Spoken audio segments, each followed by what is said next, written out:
ছোট্ট একটা পুলিশের চাকরি, সেই চাকরি করে নিজের মেয়েকে লন্ডনে পড়ানো, সেইখানে গোপালগঞ্জের মতো জায়গায় সেখানে শত শত বিঘা, প্রায় হাজার খানেক বিঘা জমি কেনা, তার ঢাকা শহরে বড় বড় ফ্ল্যাট কেনা, এই টাকা কি একজন ব্যক্তির চাকরি করা টাকার দ্বারা সম্ভব? যে এদের বিচার করতে পারবে না সরকার। এদের বিচার করতে গেলে সরকারের, যেটা বললেন না যে 80% এমপি, যে অনেকেই এর সঙ্গে দুর্নীতির সঙ্গে যুক্ত, শুধুমাত্র এই আনান না, এরকম বহুজন আওয়ামী লীগের নেতা কর্মীরাই তার প্রতি ক্ষোভ, যে সেই রকম শত শত বিঘা জমি মানুষকে চাপ দিয়ে কেউ জমি বিক্রি করতে চায়, কেউ বিপদে পড়ে হয়তো 2-1 খন্ড জমি বিক্রি করে, কিন্তু ঢালাও ভাবে এক এলাকার সমস্ত, আপনি কিন্তু যান দেখেন কিনা এক এলাকার সমস্ত জমি বিক্রি করে কিনা মানুষ। নানান, আমরা দেখেছি প্রত্যেকদিন মামলা মোকদ্দমা করতে গিয়ে নানান ধরনের অভিজ্ঞতা, অপরাধীরা যে কত ধরনের নিজেরা আবার নতুন নতুন পথ তৈরি করে, যে এটা বোঝার কোনো কায়দা নেই।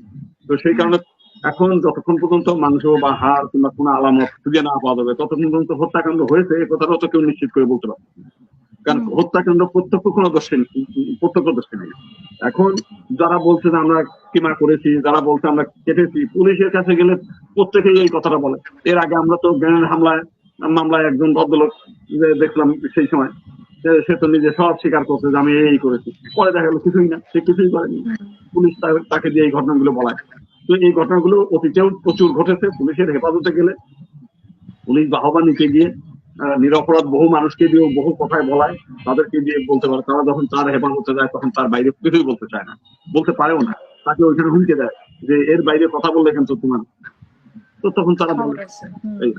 এই সব দিক দিয়ে আমি মনে করি যে ঘটনাটা আসলে আমাদের যারা তদন্ত করার দরকার ছিল, এরা নিজেদের তদন্ত করার থেকে নিজেদের জাহির করার উদ্যোগ নিতে বেশি, নিজেরা বিভিন্ন টেলিভিশন চ্যানেল, এই চ্যানেল নিজেরা ডেকে নিয়ে এসে তাদের সামনে ব্রিফ করতেছে, মনে হচ্ছে যে একটা বিশাল ধারাভাষ্য টেলিভিশনের উপস্থাপক করা হয় এই কাজগুলো করছে, যেটা তাদের কিন্তু এই কাজগুলো করার দরকার ছিল।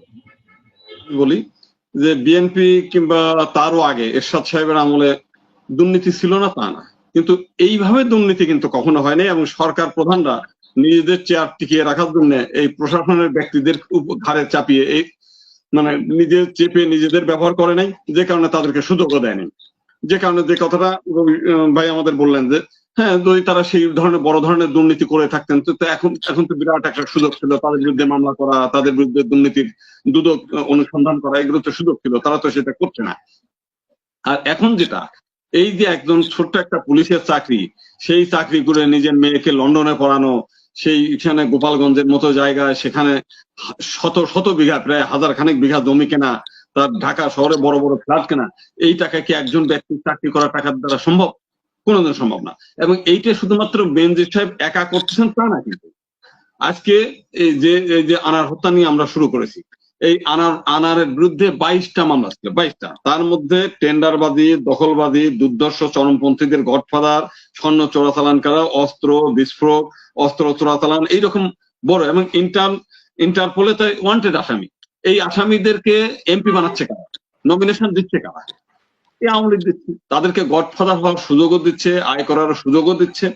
আবার যখন দেখছে যে কোন একটা করে পরিস্থিতি সামাল দেওয়া দরকার, তারা সেই সামালও দিচ্ছে। আজকে যদি যেটা আমরা পত্রপত্রিকায় দেখলাম, বেনজিরের কিন্তু কোনো হদিস নেই, এবং এই ঘটনার সমস্ত ব্যাংক অ্যাকাউন্টের টাকা যারা 1 সপ্তাহ আগেও শত শত কোটি টাকা ব্যাংক অ্যাকাউন্টে, সেগুলো এখন শূন্য হয়ে গেছে, এবং তাদেরও হদিস নেই, এবং সবাই বলছে যে অলরেডি সে দুবাই পার হয়ে গেছে। তাহলে দুবাই যাওয়ার ব্যাপারে তাদের সুযোগ করে দিল কারা? তাদেরকে আগেই কে ইঙ্গিত দিয়েছে যে যদি যেয়ে থাকে যে আপনার ব্যাপারে কিন্তু ব্যবস্থা হচ্ছে, অতএব টাকা পয়সা নিয়ে সরেন, আপনাদের নিরাপদ যাওয়ার সুযোগ করে দিচ্ছি, ওইখানে গিয়ে থাকেন, আমরা এখানে ঢোল পিঠে খুঁজাই, তারপর খুঁজে টুজে হই হুল্লা করলাম, বিভাগ ইটি করলাম, লাস্টে পাওয়া গেল না আর কি, গোল গোল গোল হলো না এরকম। যাই হোক, মূল বিষয়টা যেটা, সেটা হচ্ছে যে এদের বিচার করতে পারবে না সরকার। এদের বিচার করতে গেলে সরকারের, যেটা বললেন না যে 80% এমপি, যে অনেকেই এর সঙ্গে দুর্নীতির সঙ্গে যুক্ত, শুধুমাত্র এই আনান না, এরকম বহুজন। আপনি খোঁজ নেন যে কোন ভদ্রলোক, ভালো মানুষ, এই যে আমাদের আজাদ ভাইদের মতো মানুষ যারা নিরীহ এবং সত্যিকার অর্থে সমাজ সেবা করে, সত্যিকার অর্থে দলকে ভালোবাসে, সত্যিকার অর্থে দেশ সেবা করতে চায়, তাদের কিন্তু এমপি হয় না, তারা জনপ্রতিনিধি হিসেবে ভালো সুযোগ পাবে না। আপনার যারা সুযোগ হচ্ছে তাদের খোঁজ নেন, প্রত্যেকেই কিন্তু আজাদ ভাই তো বললেন যে উনি তো এমন কোন ব্যক্তি না যে দেশের জন্য ক্ষতি হবে, যে আনোয়ারুলকে যে এমপি বানানো হয়েছে। কেন আনারের বিরুদ্ধে 22টা মানে মামলা, সেটা স্বরাষ্ট্র মন্ত্রণালয় থেকে আপনারা শুধু সরকারের দোষ দিচ্ছেন। সরকার এই 22টা মামলা মানে তাদেরকে প্রত্যাহার করে নিয়েছে। কেন একজন অপরাধীর মামলা প্রত্যাহার হবে কেন? গরিব মানুষ হলে পরে তার হাইকোর্ট পর্যন্ত জেলে নিয়ে ঢুকাবেন, আর তাকে এমপি বানাবেন, তারা যত বড় সন্ত্রাসী তাকে মাফ করে দেবেন, তাকে হেল্প করবেন, এমপি হওয়ার সুযোগ করে দেবেন। আজ 34 বছর ছাত্র জীবন থেকে সে চোরাচালান করে। এতদিন কেন পুলিশ মানে এই চোরাচালানি কে আওয়ামী লীগ কেন নমিনেশন দিচ্ছে, তাকে এমপি বানাচ্ছে কেন? তার মানে এখানে সরকারেরও দায় আছে। সরকার এদেরকে এমপি বানায়, সরকার আমি মনে করি তো উচ্চ মহলের সঙ্গে তার ভাগ বাটোয়ারা আছে। না হলে পরে এই সমস্ত সন্ত্রাসী, এই সমস্ত চাঁদাবাদী, এই সমস্ত চোরাচালানকারী, অস্ত্র ব্যবসায়ীদেরকে কেন এমপি বানায়? সরকারের দায় না থাকলে এদেরকে বানাবে কেন? স্বচ্ছ লোক ভালো মানুষদের কেন আনে না? আওয়ামী লীগে ভালো মানুষ নেই? প্রচুর ভালো মানুষ আছে, ভালো অনেক নেতা আছে সারা জীবন ধরে যারা ত্যাগ স্বীকার করে। কই সেই সমস্ত লোকদের তো কোনো সুযোগ দেয় না। সেই কারণে আমি মনে করি যে এটা সরকারের উচ্চ মহল থেকে এদেরকে কোনো অল্প মানে কোনো লোক যদি অল্প দামে বিক্রি করে দেয় বেনজিরের কাছে সম্পদ, তো সেটা কি ওনার দোষ হবে কিনা? আমি গোপালগঞ্জে গিয়েছি, তারা ওইখান থেকে বলছে যে তাদেরকে ভয় দেখিয়ে চাপ সৃষ্টি করে তারপরে অনেকেই জমি বেচতে চায় না, কাদের অনেকেই কৃষিজীবী মানুষ, তারা ওই শুধু ওই কৃষি কাজ করে জীবনটাকে কাটাতে চায়। এটা তার জীবনের আনন্দও আছে, এইটার মধ্যেই বিনোদন, এইটার মধ্যেই তার মানে ঈশ্বরের আরাধনা, ওই মানে কৃষি কাজ করে, এবং এইটার থেকেই তার কাজ করে খেতে চায়। তাকে যদি সারা জীবন বসে বসে খাওয়ার সুযোগ করে দেন যে আপনি ঢাকা শহরে খাবেন, আপনার কৃষি কাজ করার দরকার নেই, অনেক মানুষ আছে এটা করবে না, কারণ এই কৃষি কাজের সঙ্গে মায়ায় জড়িত। এদের পর্যন্ত জমিটাকে চাপ দিয়ে কিনে নিয়েছে। এরকম আমি গোপালগঞ্জ আজকে থেকে আরো প্রায় 2 বছর আগে থেকে আমরা বিভিন্ন জন বলেছে যে এই কাজগুলো করছে। আমি গোপালগঞ্জ প্রধানমন্ত্রী এরিয়া, তার কারণে তো আরো আগে গেছে, কারণ ওইখানকার আওয়ামী লীগের নেতা কর্মীরাই তার প্রতি ক্ষোভ যে সেই রকম শত শত বিঘা জমি মানুষকে চাপ দিয়ে কেউ জমি বিক্রি করতে চায়, কেউ বিপদে পড়ে হয়তো 2-1 খন্ড জমি বিক্রি করে, কিন্তু ঢালাও ভাবে এক এলাকার সমস্ত, আপনি কিনতে যান দেখেন কিনা এক এলাকার সমস্ত জমি বিক্রি করে কিনা মানুষ। তাদেরকে হয় সেই বালু ভরাট করে, মাটি ভরাট করে, সীমানা চিহ্ন নিশ্চিহ্ন করে তাদেরকে বাধ্য করা হয় জমি দিবেন, নাহলে পর্যন্ত মাটি ভরাট হয়ে গেছে, এখানে আপনি কিছুই পাবেন। মানুষ বাধ্য হয়, কেউ জমি বিক্রি করেন। এবং ঠিক তিনি ক্ষমতায় থেকে এই ক্ষমতার অপব্যবহার করেই আজকে এখানে যে কত 24 কোটি টাকার ফ্ল্যাট 2 কোটি টাকায় রেজিস্ট্রি করেছে। কারণ যখন রেজিস্ট্রি হলো তখনও তো দুদক ধরেনি, তখনও তো বলতো যে এত এত গুলশানের মতো এত বড় দামি জায়গার জমি এই ফ্ল্যাট হলো কেন, দুদককে এখন বলতেছে, তখন বললো না কেন? এই যে জমি যখন এখানে শত শত বিঘা না, সেই প্রায় 1000 খানেক বিঘা জমি কিনছে, তখন দুদক কিংবা অন্য কোনো বললো না কেন যে আপনি বেতন পান কত আর এত জমি কেনেন কিভাবে? আপনার স্ত্রী কি বড় ব্যবসায়ী যে এত টাকা? আপনার মেয়েরা কি বড় ব্যবসায়ী, কি ব্যবসার কি বুঝে তারা যে তারা ব্যবসা করে টাকা আয় করে? তো এইগুলো বিষয়টা হলো এক টোটালটাই আইওয়াশ। এবং এই সমস্ত আজিজ, বেনজির, আনার সহ আরো বহু আছে, আমার কুমিল্লার বাহার আছে, আপনি দেখ শোনেন, এরকম বহু আছে। এদেরকে ধরবে না, এদেরকে বাবা আপনি বাহার কি করে নাই ওখানে? ওই কুমিল্লা টাউন হল থেকে আরম্ভ করে ওই এলাকার যত মানুষের মানে সরকারি জমি, হিন্দুদের জমি, তারপরে যত প্রকার দখলবাজি থেকে আরম্ভ করে সবই করে, তার বাইরে যাওয়ার মতো কোনো লোক নেই। ঠিক একই রকম।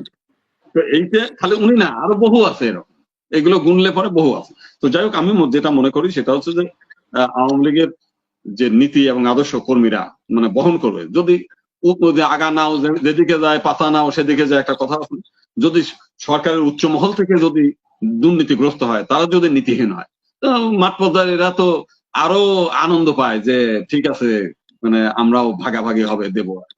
আজকে এই জন্যই মূলত আজকের এই অবস্থা। তো সব দিক দিয়ে আমি মনে করি এগুলো বিচার। অনেক ধন্যবাদ।